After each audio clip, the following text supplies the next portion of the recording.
So welcome back to another edition of the Wyoming Business Spotlight. This is actually season 2 of the Wyoming Business Spotlight. I want to thank everyone for joining us, our listeners on the listening platforms and on the social media platforms that are watching these podcasts. I want to thank you for being here. The audience is growing. There's roughly 10,000 people that watch these podcasts, which is still a surprise to me, and I love it. But I'd love to hear from you. If you want to drop a comment in the comment section below on whatever social media platform you're watching on, whether it's Instagram or YouTube or Facebook, and maybe there'll be new ones out this next year because we're in season 2 now. Please do so. And if you want to direct message me on people you'd like to see on the podcast, people you'd like me to talk to, please do. We love shining a light on the incredible people that make our community thrive. So without further ado, Justin, I want to thank you for joining us today. Thank you for having me. My pleasure. You work with Advance Casper. It's the economic branch. It's an economic organization that's focused on improving the economic stability of our town. Your office is located on the corner of 2nd and South David, so you're behind the Visit Casper offices down the hall. Before we get into it, why don't you just talk to us a little about what does Advance Casper do exactly, and what is your role within Advance Casper? So Advance Casper used to be Casper Area Economic Development Alliance, CADA, which hopefully is obvious why we changed that name to Advance Casper. It doesn't really roll off the tongue very well. Right. But we're tasked with the economic development, not just for Casper, but Casper area, so all of Natrona County. There's a couple different entities. We have a Joint Powers Board, Economic Development Joint Powers Board. And then we have Advance Casper, which is a membership-based, a lot like the Chamber setup, where companies pay to be a part of Advance Casper. So the Economic Development Joint Powers Boards are all over Wyoming simply because constitutionally the state can't give money directly to a business or an individual. So Joint Powers Boards are that flow through. So we facilitate that. I don't vote on that. It's made up of 2 county commissioners, 2 city council members, and then a board large at head. Mark Pepper is the current head of that board. Okay, so your primary role is to take those funds that come via the state and then bring them to the small businesses in town. Is that how that works, or businesses in general? So it's a little more layered than that, but yeah, that is certainly one of our roles. Mm-hmm. So in Advance Casper contracts with Economic Development Joint Powers Board that does in fact get some county dollars and city dollars that flow through there, and that pays our operations as far as Advance Casper is concerned, mm-hmm. and we facilitate that Joint Powers Board. Now, if we do go to the state for grant dollars or loan, or we're representing a business or some development, whether it's infrastructure or otherwise, the Joint Powers Board can be that applicant. And so, yes, those dollars will flow through that Joint Powers Board for the project. Got it. So is there an application on the business side to apply for those grant dollars? How does the actual flow work? Well, and it's what we have with the state. So the state has the Wyoming Business Council, which is kind of the gatekeeper for those funds. They have several programs that you can engage with. So, yes, we would apply to the Wyoming Business Council for said funds, whether it's a grant or a loan. They have a board that then approves it, or basically they're not the purse holders. They will recommend then to the SLIB board projects, and then so it goes through that step, the gatekeeper step. Then they recommend to SLIB, and then SLIB votes, and then the dollars are deployed from the state to whatever project that we're working on. Okay, so you don't deploy them yourselves, actually. We'll manage some of that. Okay. Just the reporting of that falls on Advance Casper. That's part of that facilitating that board right there. So yeah, you get it, and then you have to tell them what you're doing with it and how that's all working out. Right. Yeah. So do you work on the other side of the spectrum as well to attract businesses here to Casper? Is that part of your role or less? Yeah, that's my main. That's my main role is recruitment and retention. Okay. Or expansion, really. Retention, it's a little like a little less, but but attraction and expansion is definitely where I spend most of my time. Got it. And so you're reaching out to businesses in other communities or other states, or what is your pool of businesses that you're trying to attract or retain here in the Casper area? So a little bit of a combination of all of that, right? So for the expansion side of that, certainly a lot more internal, a lot more of just state stuff, but recruitment is nationwide. Okay. We've had much more interest from the West Coast here of late. That's where we've had a majority of our companies that have relocated here have come from that area. All right. Leaving California for various reasons. Yeah.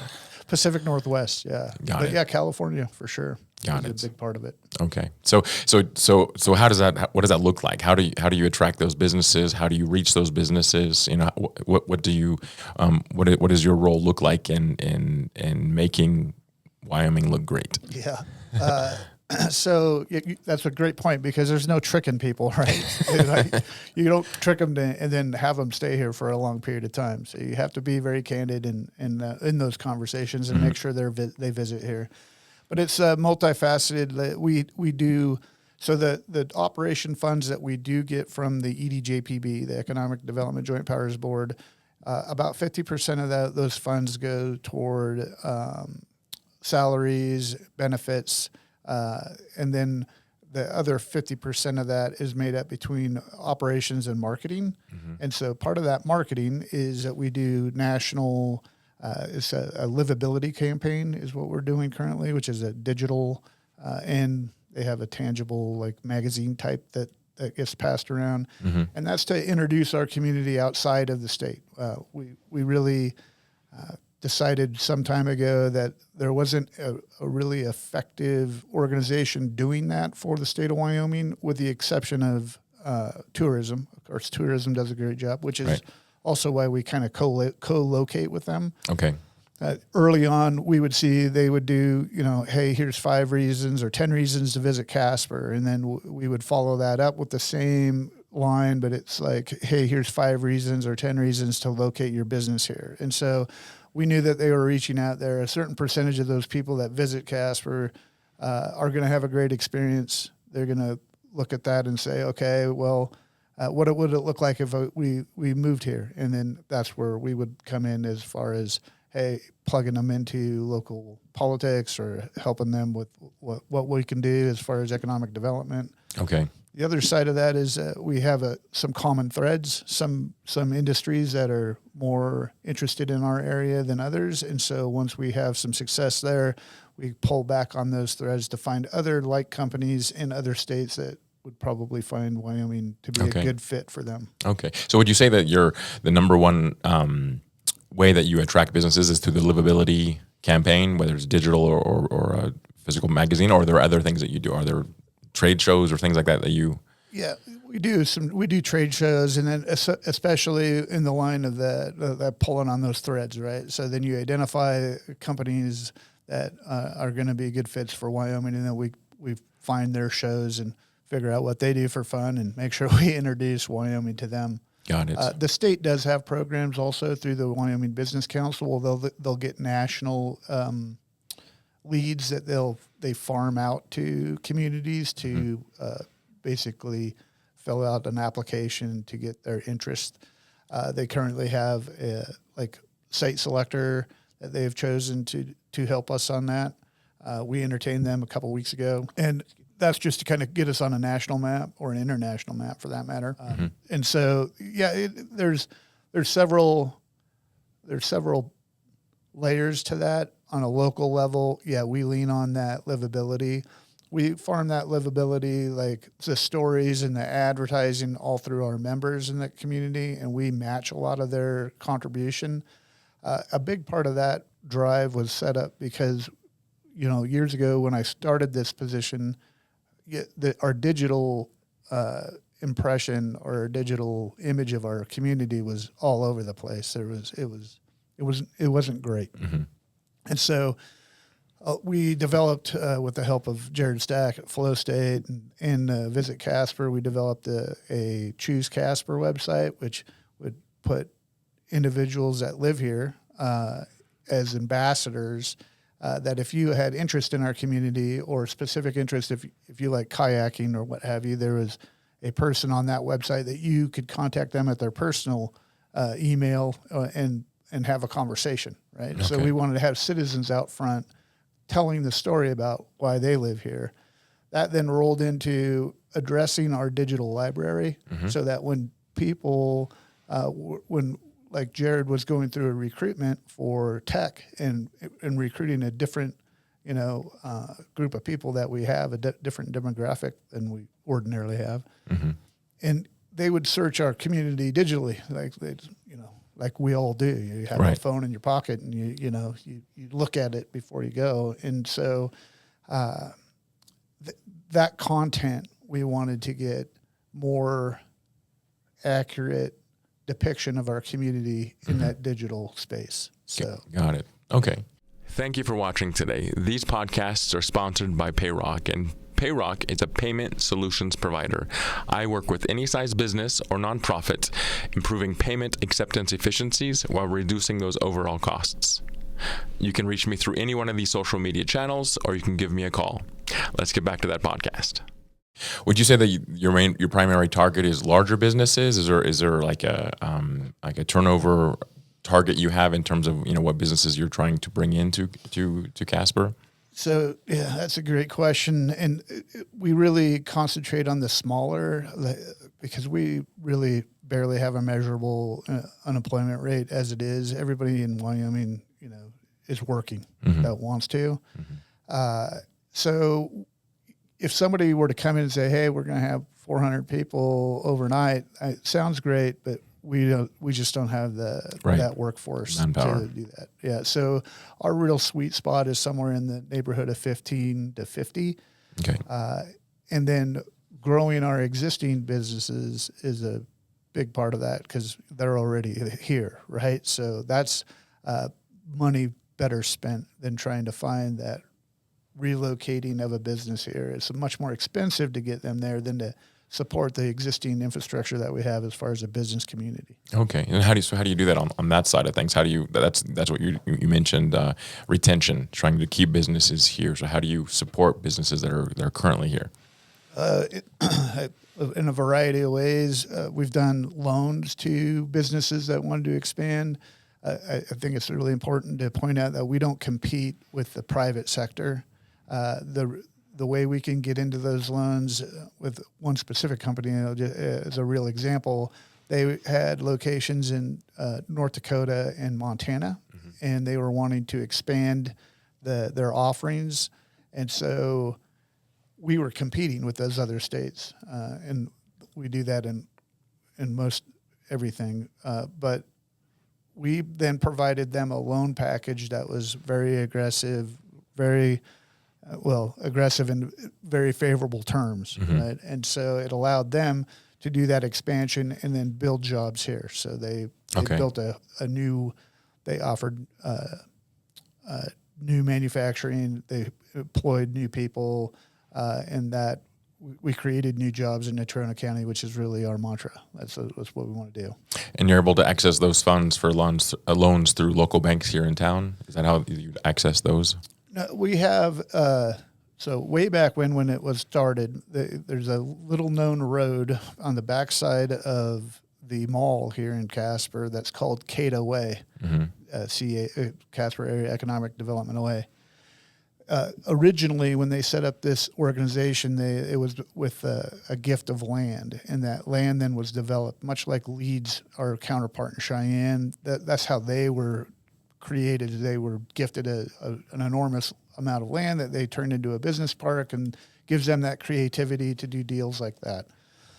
We were nowhere on that scale, and this was years ago. But it used to be Boise Cascade, their call center, that now Nerds HQ. But that was all developed over there originally by CADA, and those dollars that came in from the sale or the lease of those properties were then put into the coffers. So the Economic Development Joint Powers Board has a portfolio or has assets, and Advance Casper has assets as well that are memberships. So between the two of them, we have dollars that we then use to go out to do loans or purchase buildings or facilitate deals. Okay. And depending on what that deal looks like, depends on what lever you can use. Like, is it the Joint Powers Board or is it a more private Advanced Casper side of things? Which gives us a great flexibility. I like the way that it's set up. All right, so it's private funds that you've had in your strong box for a number of years that you're able to distribute based on certain criteria, things like that. So you're not accessing Wells Fargo or local banks, First Bank here to get those loans. Those funds already exist. Correct. Got it. Okay. Yeah. And when we do a loan, like the loan that I was as an example, it's way below market rate, and the terms are extended to make it that favorable, right? Because we do the loans that no private institution would do, right? Because that's not our space. We don't want to compete with the private industry. We want them to, if you're a bankable growing concern, you can use the usual way of doing things, right? We don't want to be in the way of that. Got it. Okay. At one time, you also focus on small businesses like startups, things like that. Is that still something that's on your horizon, or things that you're doing to focus on like the small entrepreneurs that are just starting out, like the startup community? Yes, we started on that Advanced Casper side. We were a participant in Breakthrough 307, which is, I believe, still the state's only organized angel investment group that's member managed. I should specify, where each one of those members has a vote on the portfolio the portfolio companies that they invest in. That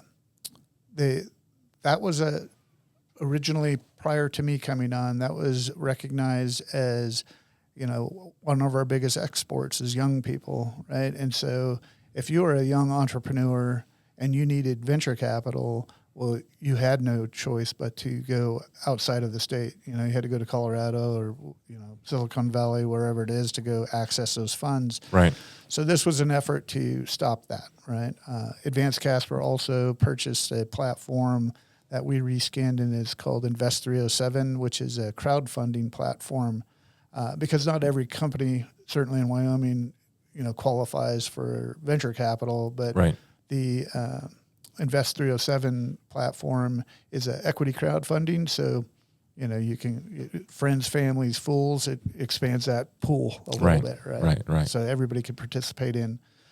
We're in the process of developing an additional fund off of that angel investment that'll write bigger checks for the companies that we already funded through Breakthrough that are more mature, that need more money. Then this will be their next avenue.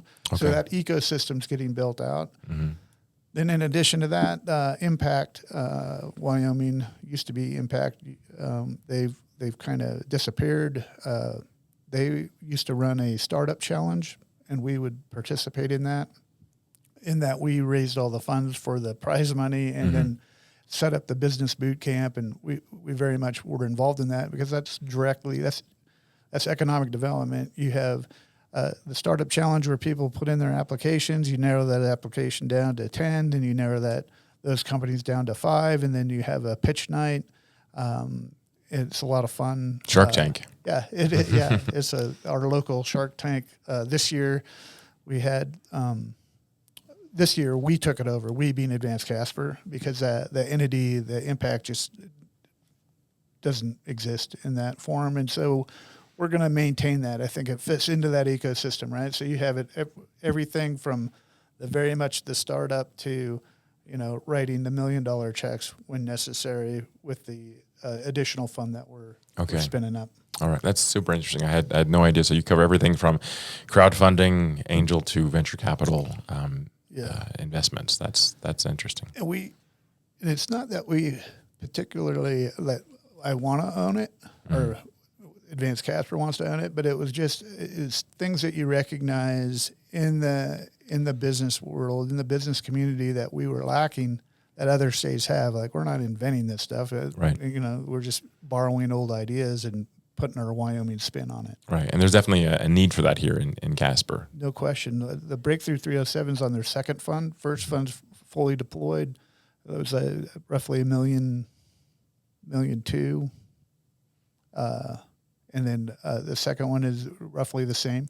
Okay. They about where we max out is $250,000. So they're pretty small checks, and that $250,000 takes a unanimous vote from all members to fund. So the beauty of the setup of the Breakthrough 307 and the reason for its success is that we facilitate that. We have Goose, that's an equity analyst that helps part-time support that group. Cheyenne Leeds participates in it, and the University of Wyoming Foundation participates in it. And then there's 23 other high net worth individuals. That's the key. Like all those mentors and then Right. all those high net worth individuals that have had success in a variety of businesses, like all over the place, right? Right. That now we take seats on boards, we do the research and the due diligence, but more importantly, it's the support group for that. They want to know, they want their investment to do well. Of course. And that translates to you doing well. And so very much involved in those businesses and moving them forward. So it's a win-win on both sides. Yeah, For the investor and the invested company. Yeah. So how do you measure success? I mean, is there a fail rate on those loans that you've given out, or have you received a full return on all of the investments you've given out in the last few years, at least that you've been as the CEO and president of Advance Casper? So, well, now we're talking about the breakthrough side of things, not the investments that Advance Casper have made. So on the venture capital side of that, the angel investment group, they look for like anywhere from an 8 to 10x return. Okay. We've had 3 exits from Fund 1, none of which have quite hit that. We have potential of another company. 6 are still going concerns. They're still, chugging along with the opportunity to possibly exit. We've like 50% deployed Fund 2 into half a dozen new companies. But they usually take about 10 years. That's like the venture capital. I should say the angel investment timeline is about 10 years before those companies have the opportunity to either get bigger investment that takes the angels out or get acquired. Right? Got it. Okay. So 10-year cycles. Yeah. So, I mean, I think we've done really well in Fund 1. We all commit $100,000, so it's not like anybody, these high net worth people are, going to be too totally impacted by that, right? But we've had some exits out of that and companies that have paid us back plus, and we've had some failures too, You live and learn, right, like in any business. Yeah. On the crowdfunding side, obviously those funds are released probably relatively quickly once they're raised. But do you have any statistics on how many of those businesses are still a going concern today? So the crowdfunding was a state effort. Legislatively, they set it up that you could do that. And the original adopters of that were Dr. McGinley. He used that crowdfunding platform. Brian Duraloo, he used that crowdfunding platform. There are certain rules that are in place. So you set it up, an escrow account with a bank. You can structure it debt or you can structure it equity. Depends on what you want to do. The real hurdle that we've run into with that is the legal expense in setting that up correctly, because it's something that you're taking in potentially, let's say 1,000 new partners, right? Right. And so there's some economy of scale in which it makes sense to do it that way, but you're not going to use it to raise $50,000. Right. It's just too expensive. For sure. So there's a Of an threshold. endeavor to do that. Yeah. Understood. So that was really set up to catch anybody who does have a good idea. And I really like the idea of being able to structure it as debt or equity. So if you're a coffee shop and you want to build a rooftop deck. But I'm just making this up. This didn't happen, right? I'm not suggesting you do it either. Right. In Casper, maybe not. Yeah, right. Yeah, we outdoor space isn't at high demand right now.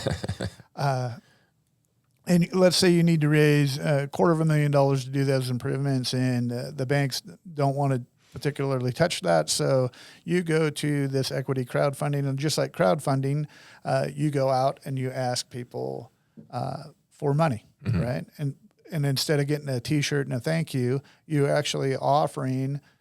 You could offer, if you structured it as so, a portion of your business. You could offer a dividend based on the performance of your business. You could opt not to do that. You could offer it as a debt structure and say, I'll give you 15% on the monies that you get. You could do it a variety of different ways. Interesting. Okay. And so that was set up to try to help those entrepreneurs that are still not in the conventional lane of like going to the bank and getting those dollars. It's just another opportunity for them to engage into the community and make Wyoming investments. And that's the real key. It's an intrastate investment. The other key to that platform is you don't have to be an accredited investor to participate. Okay. Yeah. And that then opens up that bigger pool of the absolutely friends, family, and fools. Hopefully there's less fools. Well, sometimes it takes some. That's, yeah. Depending on the project. That's right. Yeah. So going back to your focus on industries that drive growth here in the Casper area, is there one industry or focal point that you have? Is there a type of business that really does well here that you're continuing to look for? So we identified strengths in our community. Medical is big. We have the largest medical facility in the state. There's now a banner in our Wyoming Medical Center. So we try to focus on that. I mean, we have over 300 docs that call Natrona County or the area home. And that's a really big resource for, all of us living out here in the prairie. And we really want to support that and build off of that. We had some success in recruiting a Pacific Northwest building that was a medical device builder that then that led to, hey, maybe there's some ideas that the docs have, but they're busy full-time being a doc and they don't have time to particularly develop out this idea. So we wanted to make some connections that way. Then energy, of course, energy development. It's a new spin on that, but it is what our community was built around, and it's certainly something that we're not going to ignore. We have a extraordinarily skillful workforce because of that. We can build whatever you want. That currently, that energy development has gone into the green energy where you have the windmills and the solar proposals. But more importantly, nuclear is back on the forefront, and that's where we're getting the most interest in building that out, both in the mining of uranium or the refinement of that, and then microreactors is the big topic currently. Okay, that's good. I think that's a positive direction. Absolutely, I think that nuclear is one of the safest and economically sound forms of energy, and these new I think it's too soon. We can get into that a little bit later, but it's renewable energy is good, but I think it's way too soon to take precedence over fossil fuels and nuclear things like that. So and they're related, right? That's familiar. High pressure vessels and heat exchangers, and like we can build those all day, right? And so there's a lot of overlap. We also have had a lot of interest in gun manufacturing and accessories. Those are companies that have moved here. Okay. I think Wyoming as a whole has real opportunity there, especially as other states and their legislators, make ridiculous new laws that make it difficult to do business there. Right. Honestly. And so we're very attractive to those manufacturers, especially, again, in the Pacific Northwest. Before we move on to another subject, is there anything else that you do at the Advance Casper that we haven't talked about yet? Anything you want to bring our audience's attention to? Well, we cover quite a bit.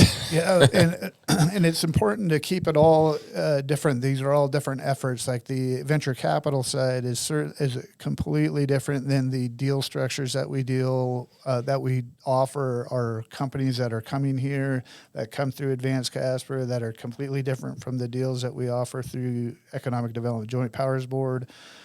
We also have we're spinning up a foreign trade zone where Advance Casper is going to be the provider of that foreign trade zone, which is a new exciting way, a direction that we're going. Again, we've had the foreign trade zone for several years. It just hasn't been used. We are going to step in there, take the risk of developing that idea and that model out. And then hopefully it's something that, private sector can step in and we'll hand it off gladly, right? But it seemed like the right space. That's another, again, identifying the spaces that need attention. We take that risk as far as an entity to develop that idea out with like, we don't need to own it all. It can go back, right. But to prove those business models out is where we see is how we fit in the community. So did for the foreign trade zone, did the Scottsdale Mint, did that put that on the map, or did the foreign trade zone, has it been there for a while now? So we've been a foreign trade zone since the 80s. Just nobody has used it, right? So we recently lost our customs agent, Dale, tragically. Prior to that, there wasn't any companies that were utilizing it. So Scottsdale Mint and ourselves were using the same consultant, and we're working together on developing that out. So we had 2 applications that were in front of customs during that whole tragedy, right? And I think it helped that and our federal delegation and our community leaders to retain that international status at the Casper Airport, which is essential. Absolutely.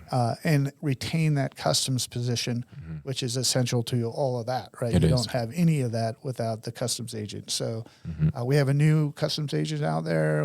We're working through our application process, and we hope to have something done by March. Like moved it. We're doing it for a company, and we're not just doing it. And it's an Italian company that can then import their product into that foreign trade zone, and they want to build up an inventory eventually. Where right now they work on a 60 to 90 day turnaround on product, where they'd like to cut that down to weeks. Right. So. Yeah, we had Glenn on the president or the director of the airport, who was on the podcast a few months back, and the international aspect of our airport and for our community has a huge impact on our economy, and a lot of people don't even realize that. They don't even understand why we call our airport an international airport. Right. But the international the customs agent that apparently was just found that they brought in is definitely going to make a positive impact on our community. And if people haven't seen that podcast on the international airport, they should check it out, because it does open your eyes to the impact that our community has on the world, and why it was important to replace. It's an unfortunate tragedy that happened with our customs agent, but it was important that we keep our airports international. So it is another one of those assets that we've identified that's unique to our area, that Advance Casper is very much in support of. We spun up the Fly Casper Alliance out of that need also, both to help our county commissioners find other funds when we are doing the MRG, and also just to support the operations out at that airport. Again, your community, business or otherwise, is only as good as your accessibility. And so we put that at the very top of our priorities. So as we transition, let's get into a little bit of your background. Otherwise, we're going to be here for 2 hours. And they're going to call this another Joe Rogan podcast that just doesn't ever stop. It won't be 3 hours, because I don't think we have the technology to do 3 hours. But how did you get into Advance Casper, and why did you become involved in this? Wow, that's so I originally came to Casper, Wyoming. I owned the franchise rights for Papa Murphy's, and I had owned and operated that for several years. I went back to Eastern Oregon, where I'm from, Pendleton, Oregon, and had a Quiznos franchise there.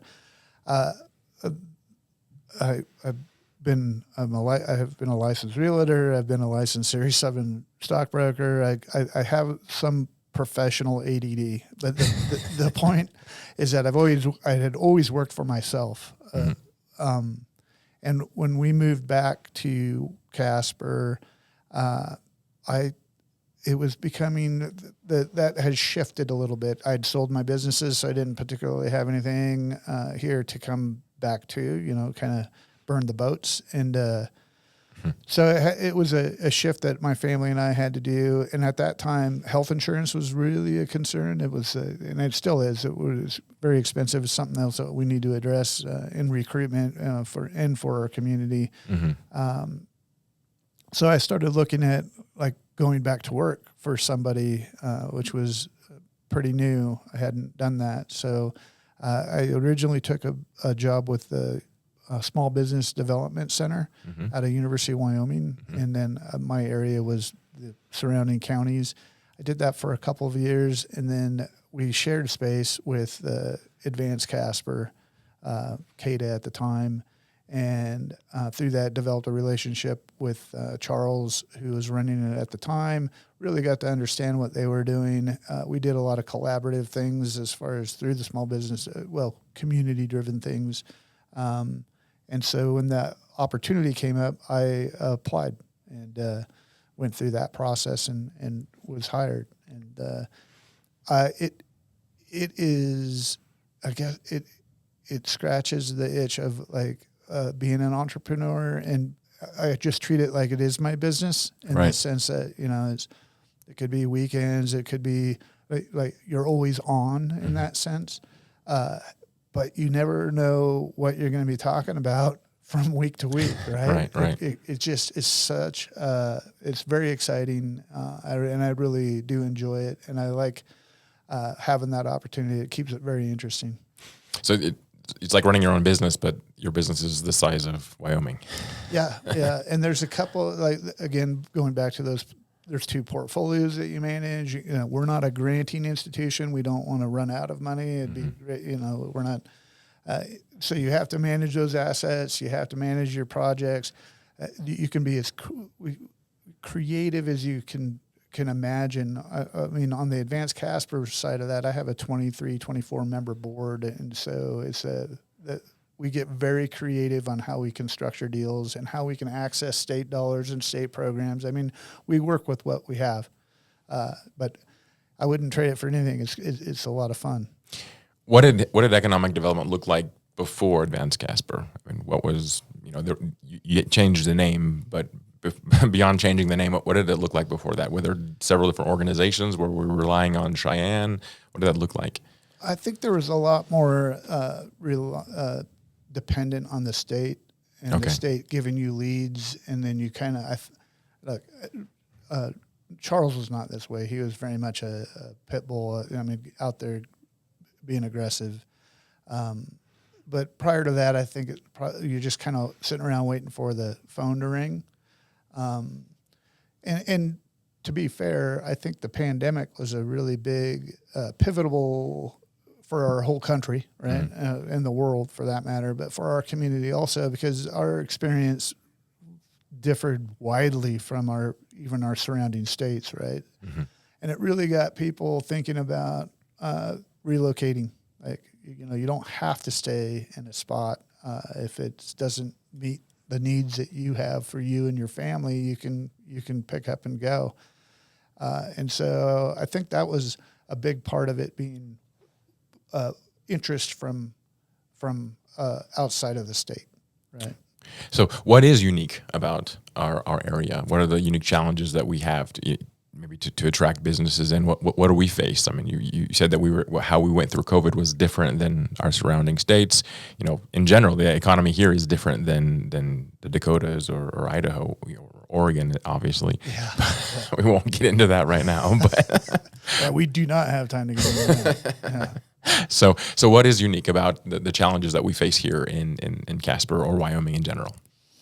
Well, accessibility, right, is top of that list, is being able to get here either by flight or through terrible weather, right? So getting things here is a challenge. We're not really positioned, Casper specifically or Casper area, as a great logistics hub. Going back to that foreign trade zone, I hope that addresses that challenge a little bit more, where that offsets the cost of the challenges of logistics.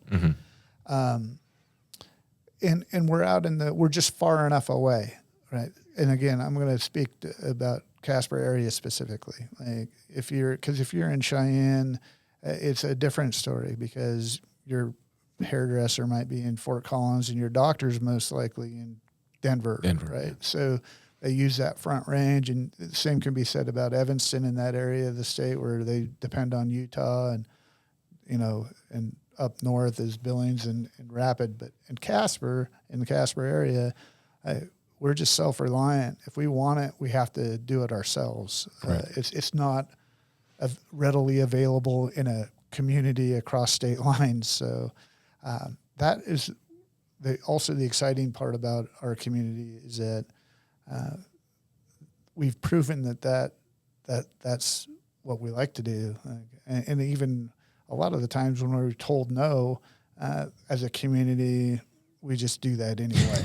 I think it highlights the culture. It highlights, who we are as Casperites and as Wyomingites. It highlights just the fact that we are not, city dwellers. We're not so self-reliant and like fiercely independent. However, everybody is really it's one of the friendliest communities that you'll be in. And I think that's part of the challenge of living here, is that you have to be cool to everybody, because you don't know when it's your turn to get pulled out of the ditch. Right? That's a very true statement. We're heading into that season right now where we are all dependent on one another, although we highly value our privacy and our ability to access the wilderness and, be outdoors. And off grid. Access is a big part of that. Right? Absolutely. We get more and more interest from the Front Range because of people that have been there for a decade or more. Like if you were there 15 years ago, the stuff that you moved there for, let's say, is not accessible anymore and extraordinarily expensive. Mm-hmm. And so we're getting more and more interest from Colorado businesses slowly coming up. And Cheyenne's a big filter for that. Like it's much more convenient. And it makes sense that they can grow out that way. And it's good they filter too. Yeah, that's right. Yeah, it is. There's certainly a portion of our community is like, Justin, do a good job with that economic development, but don't do too good of a job. Because there's already too many people in the fishing hole. And because we still want Wyoming to stay Wyoming. Yeah. We don't. There's a reason why we're different. And if you want to move here, I think a lot of people are open to that, but they're also concerned when businesses come from other states, especially maybe the left coast, when they're coming from there, they want their politics to stay there. Yeah. And from what I've noticed, because I have met a lot of, in my business, I've run into a lot of businesses from Oregon, from Bend, Oregon. There's a business off of CY that's from Bend. They purposely chose here for a reason. And so I think that there's a lot of fear involved, which is understandable. But the reality is that people that choose to live here, that want to go through our winters when they're normal winters, this one hasn't been normal yet, right. Then it's an intentional choice. And so I think we do have that filter. There's a filter, there's a force field around Wyoming.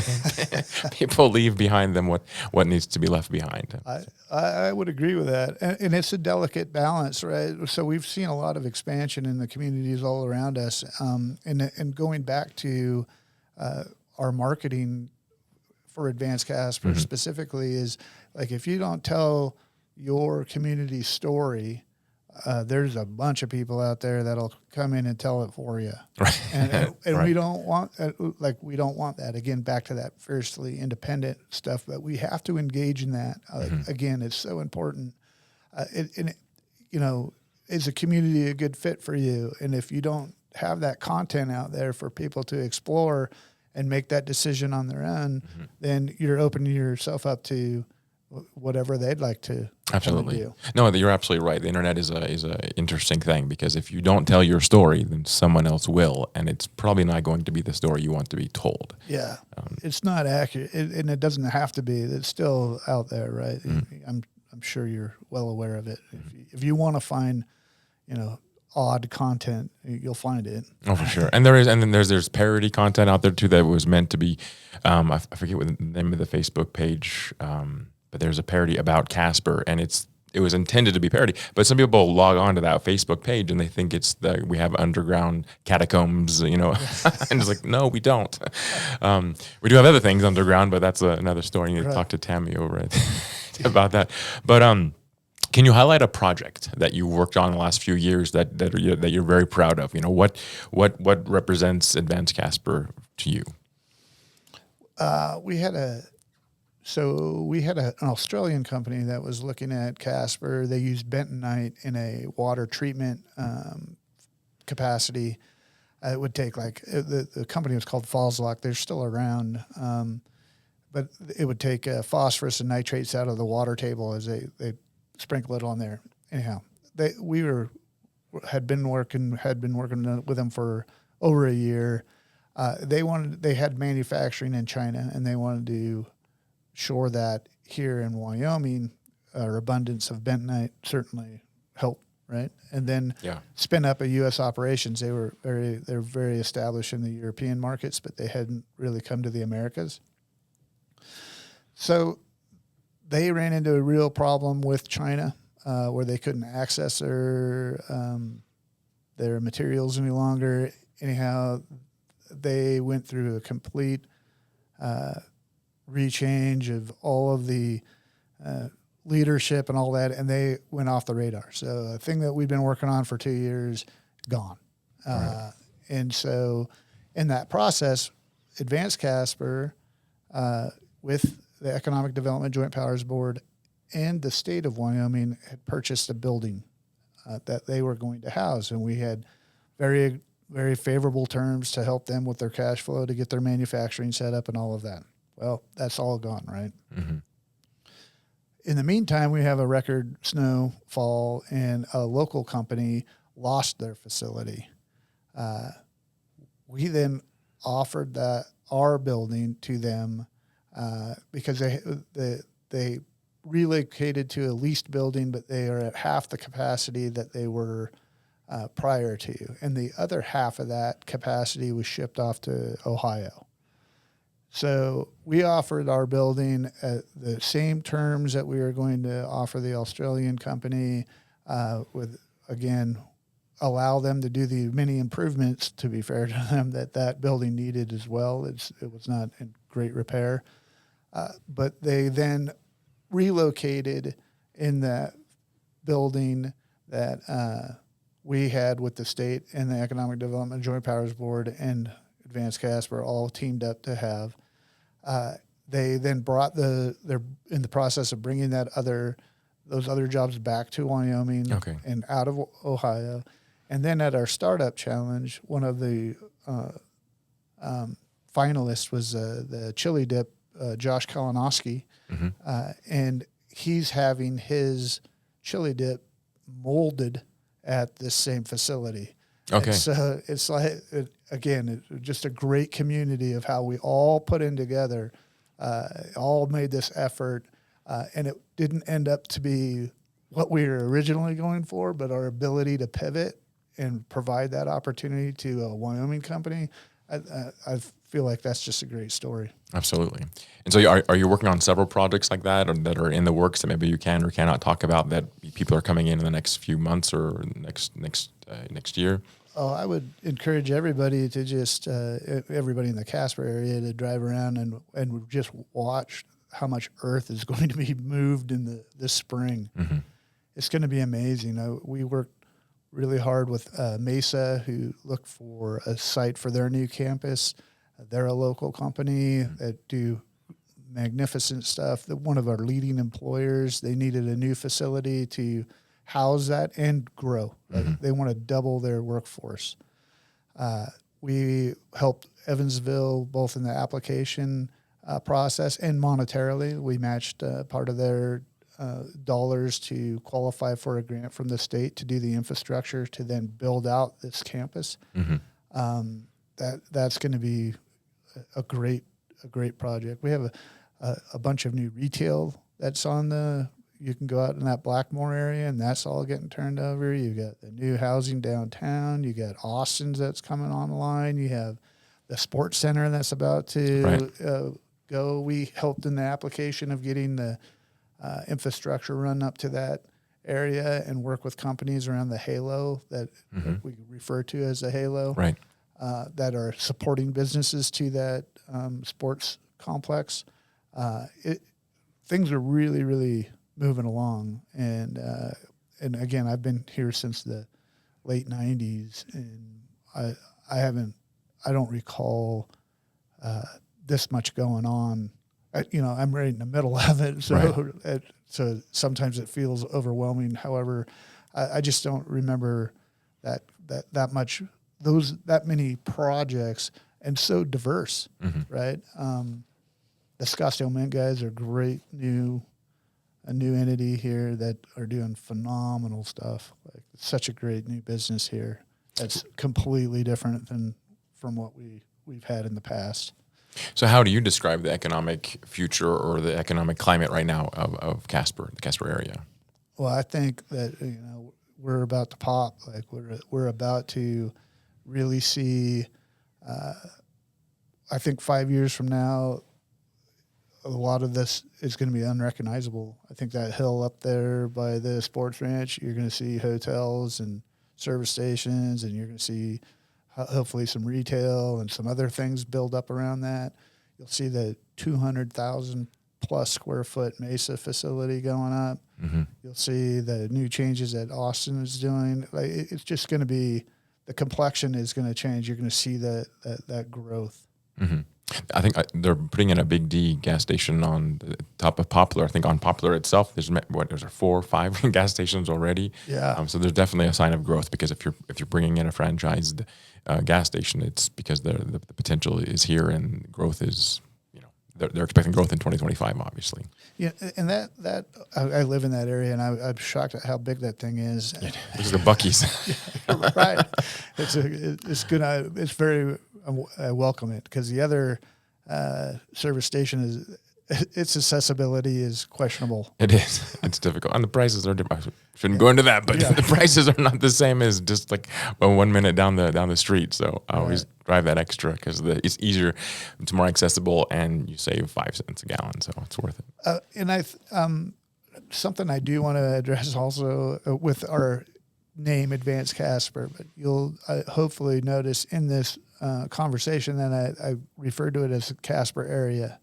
And that's super important, because when people or businesses are looking to locate here, and if you Google, hey, what's the population of Casper? Well, you'll get, roughly 50,000, whatever it is. And that doesn't tell our story very well. And when we as a collective, we as Natrona County need to message that, the Casper greater area or Natrona County, it doesn't really matter to me how you want to spin that. Because it's not a spin, it's the reality of you have an Evansville, a Barnum, a Mills, a Casper, and when you take that all in consideration, you're closer to 90,000 people, which really, really changes the math for a lot of the franchises or workforce or all of that, right? And so that's just one of those hurdles that we've been kind of trying to get over, because not everybody who's looking at Casper understands how much we really do have to offer with those other communities. That's true, and I do respect the fact that Mills has their own identity, and they want to be different. They're not Casper's not Mills, and Mills is not Casper. But when I consider Casper, I don't there's not a border. I don't think that's another town. I just consider Mills as an extension to where I live. So you're right. It's the metroplex of Casper. I don't know if we use metroplex either. It's too big. It's not Dallas. Right. So What are your thoughts on diversification? Economic diversification is something that we should see more of here in general, maybe in the energy sector or things like that, or should we focus on oil and gas? Is what we've always done for decades. Oh, I think that the powers that be are going to force us off of that oil and gas, mostly coal first, but oil and gas will probably over time, diminish. But there's you can diversify within the energy sector, and we export our energy, so we need to stay in that space. The all of the above policy of our current governor, but again, I think nuclear is going to play such a big role in the future, and again, Wyoming has all of that, and so my hope in that particular sector is that we not just export our uranium, that we as a state make a concerted effort to refine that uranium, to enrich that uranium, and then build the things that uranium is going to be used in, and then export those across the country. Right. I think that's how you really diversify out our energy sector. The other part of that, like gun manufacturing, gun accessories, it's a huge market, and we've seen a lot of success statewide with recruiting those companies, and I believe that's going to be another part. Scottsdale, obviously, again, such a unique business, and so fortunate that they chose Casper, and that was a process. Josh and Dave met them, I think probably 4 years now. 4 years ago, went to a CNFR rodeo, and what's Casper really about? And having those candid conversations in the school system, and they brought a lot of families. Lewis up on CY you referred to, he moved here from the Pacific Northwest. He's doing great stuff and wastewater treatment and a variety of other things. So I think the diversification has quietly happened through the struggles with the energy sector. I think that Casper in our area is positioned really well, much better than they have been in the past, where we're not, those certainly you're going to see the cycles in that energy sector, like the ups and the peaks and the valleys and all that. However, I think they'll be smoothed out a little bit more. If you own the infrastructure and you own the wells that are doing things, you've done very well here recently. Through the past administration, just prices have stayed high.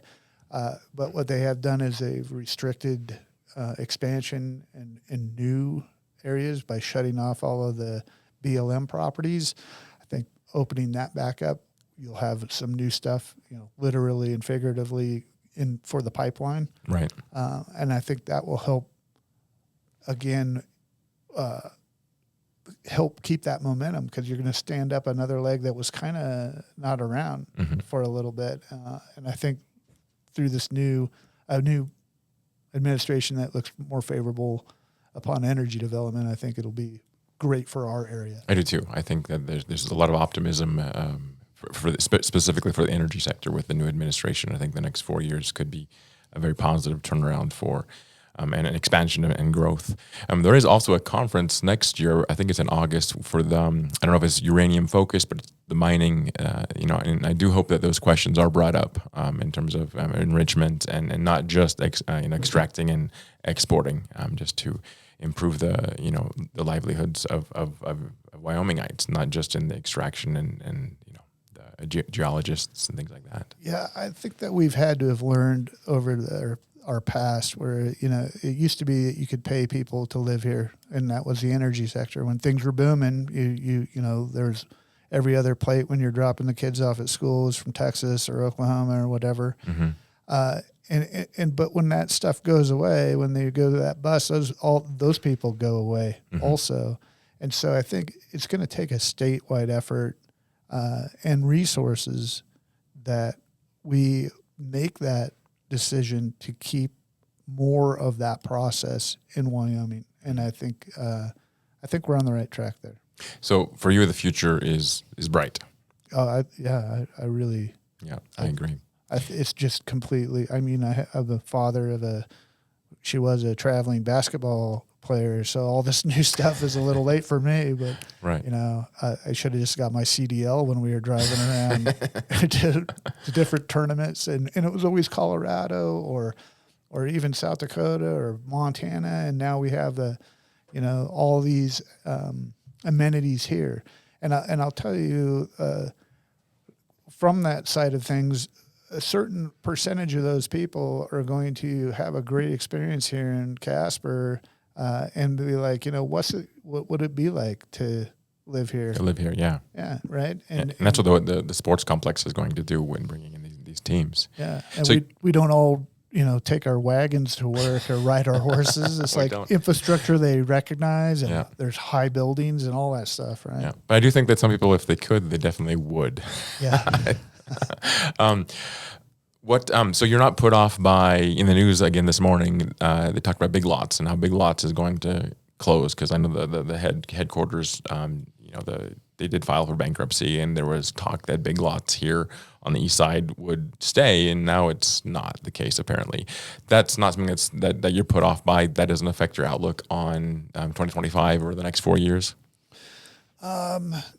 Of course, it's a loss, but I don't dabble in retail. I don't feel like that's Advance Casper's strong point. What we want to do is recruit people that employ people that would shop at a Big Lot. Mm-hmm. Those are forces that you can't address on a local level, right? You're not going to make people shop at Big Lots if they can have stuff delivered by a drone from Amazon. Right. So it's just a cycle of business, and they all go through it. And I think that consolidation will continue for a while. Mm-hmm. So yeah, I think that's just a bigger problem than something local. Got it. Okay. And I think there's going to be more of that, right? I do think, just on that before we move on, I do think that Amazon and their drones delivering products. I brought this up with Tina from the Chamber of Commerce. The president brought up the fact that that Amazon doesn't. They're not interested in our local economy. They're not interested in improving our local. They're not there to help our local economy. And so I think that just want to make that point of looking at local retail as opposed to franchise retail is definitely in the best interests of all of us. No question. With our whole conversation earlier about Casper being like the real experiment as to what a Wyoming economy looks like. So imagine like a Cheyenne, like you have the Walmarts, and then you have Colorado and the Front Range right across there. Like we have those Walmarts and all that those dollars, they vacate our state, but to less of a degree, right? Dollars spent here, the more will stay here. Mm-hmm. Right. Absolutely. So, that's it. I'm still encouraged by the future. I think it's all fun. I'm a glass half full guy. Absolutely. So am I. So, you talked about population size and the metro, Casper metro area. What are some other misconceptions? Because you're right, we're not 56,000 people. If 90,000, I haven't looked at it, but if the addition of Mills and Barnum and Evansville is 90, then we are 90,000 people. We're not 56,000, which Wikipedia will tell us. What are other misconceptions that you see or that you address on a regular basis that people think or misunderstand about our culture? Well, I alluded to it earlier about we all ride horses and covered wagons, right? True. So, and that's part of that marketing also. I'm certainly no marketing genius, but what we are seeing is everybody promote the cowboy, which is awesome. It is part of our culture. Mm-hmm. But in our stuff, we try to do pictures of downtown, David Street Station, things that are familiar to people that are in a more of an urban area. Mm-hmm. So that misconception, I think, is that we're just this real backward podunk place out in the middle of the prairie. That was the word I was going to use. Yeah, right. Right. So it's just giving people those images of like, oh, okay, like that building looks like a building that would be, in downtown Denver or whatever it might be. Right. So right. That part of that misconception right there, and that population size is a big deal. our airport, our accessibility again, I-25. Just we have that north-south corridor, and Cheyenne can boast the north-south, east-west. However, I would that east-west is always in question, especially if you're going west. Right. So, I think that's really about it. Like, that's the most consistent of that. The rest of the are pretty nuanced. I think don't really stand out. Okay. Well, Justin, thank you for joining us on this podcast. How can our listeners or the people that watch us, how can they get a hold of, maybe not get a hold of you, maybe you don't want them to get a hold of you. How can they find out more about Advance Casper and what you're doing and some of the great things that your organization has done for our community? Oh, I would suggest getting on our website, advancecasper.com. It has our board members and all of that on there. We don't really promote a lot of our projects. And the reason being is that it's not really our job to get out in front of the businesses. We're not the reason those businesses are doing well and having phenomenal success. It's because of that ownership and their leadership. We just help facilitate those deals. So it doesn't feel like it's our place to get out in front and be like, hey, look at what we did. We just connect dots, help with that process. So right. I would suggest going to our website. And if you have questions or you want to become a member or we have events, not as many as the chamber does, but we have our quarterly breakfast for members to kind of update people. We invite our new businesses that have located here to those. So there's some networking opportunities. We have quarterly cocktails, one of my personal favorites. We have a golf tournament in the summer, which is a big deal. But again, if you want to engage in that community, we encourage you to do that and reach out anytime. My contact information's there. Okay. I live here. I see everybody. So right. Excellent. Yeah. Okay. Well, thank you again to our audience for joining us. Make sure you like and subscribe and share these podcasts. And most importantly, drop a comment. Let us know you're out there. Let us know what we thought about this podcast and podcasts to come. And I'll see you everyone in a couple weeks. Thank you very much.